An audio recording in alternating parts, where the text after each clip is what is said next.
Welcome to the next episode. In this episode, we're going to talk a little bit about how to bring your specs to life, what makes a good document that people actually want to read. So here we go. The next big area I want to talk about is bringing specs to life. So one of the frustrations a lot of people have with specifications and when they have customers connect to them today is they say, well, look, I don't really understand why I need to write a specification because my customers never seem to read it. They simply start sending in orders, their canned orders, and they wait for something to fail, and then when it fails, they'll work out why it failed and correct that bit. So it's almost development by failure. That's the experience of most people today. And you've got to look at that problem and ask the question of, well, why is that the case? Why are people doing that? And I think the answer is that most specifications don't actually give people, developers, the inputs that they really need to be able to code efficiently. What will be really, really useful for a developer is examples, real examples that they can actually almost cut and paste right into their tool and send it in and see whether that thing starts or fails.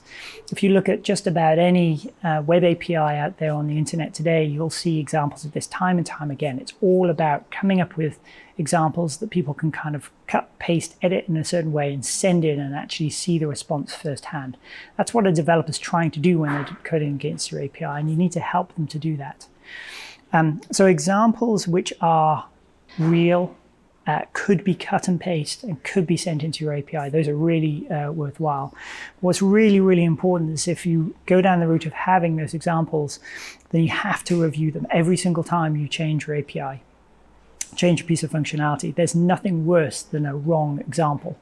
It's almost better not to have examples if you're going to leave them in there as wrong. But the goal here is to actually have good quality exhaustive examples. Now up on the screen, what we're going to do is we're going to show you a couple of examples of where firms have put in examples, just to kind of illustrate this. So this example here comes from CBOE equities in Europe. And this is the way that they describe how to send in a trade capture report into their exchange. You have a trade capture report which comes in, that's the participant into CBOE.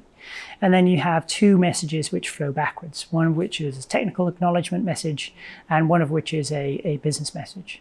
And what you can see here is that they've kind of tried to help readers, which I think is a really great first step. They've tried to highlight a few key fields that the users should actually be putting in. And that's great. It certainly helps clarify to a certain extent. The problem is that they're only highlighting a small fraction of the fields that somebody needs to send in and the fields that they're going to get back. And so if you actually convert that, you map the list of fields that they say you need to put in your trade capture report into the list of fields that are actually supported in that message type, you get a much bigger list. And we've kind of emulated it here in the screenshot. So you can see that this is a complete trade capture report, example trade capture report that somebody needs to put in. There's a load of fields in here that we just had to work out from the specification in order to be able to put it together. And this shows you the process that a developer would actually go through when they're trying to develop against your API. There's a lot of backwards and forwards through the document, trying to understand exactly what it is they need to send in and how to populate various different fields. So giving people actually a concrete example, like the one we've got here on the screen, is really, really useful for people. The second way in which you can bring specifications to life, and this is seen probably only about 15-20% of cases, is sequence diagrams. Sequence diagrams are really, really helpful for the users to actually understand exactly what's going on in an API. So if you haven't seen a UML style sequence diagram before, it looks a little bit like this. This is a pretty straightforward but pretty comprehensive one as well. It's all about an order going in from an initiator to an acceptor.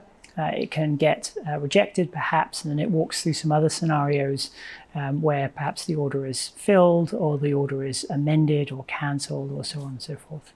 So this is really, really helpful for a developer. They can understand the interaction, the flows of messages back and forth. This is really worth its weight in gold, it really is. If we were to make one suggestion about this, the overall picture actually is quite complex. We're trying to cover far too much stuff here in a single document. We've got all sorts of flows back and forth.